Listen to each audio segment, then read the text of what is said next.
Hey what's up guys, welcome back to my channel. आज मैं एक बार फिर आपको माइनक्राफ्ट के अमेजिंग फैक्ट बताने वाला हूँ।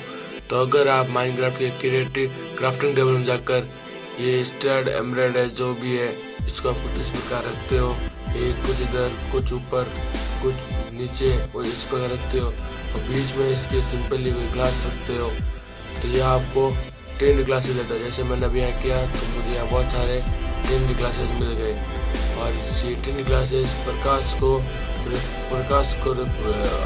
अंदर नहीं आने देता, इसलिए इसका प्रयोग करके आप डार्क रूम बनाने में कर सकते हो।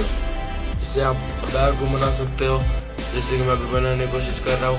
ये सिंपली प्रकाश को अंदर नहीं आने देता, तो ऐसा आपको भी ट्राई करना चाहिए गाइस। और ऐसे और अमेजिंग फैक्ट के लिए प्लीज सब्सक्राइब बीजी प्लेट।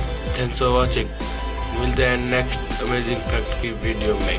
Tata bye bye.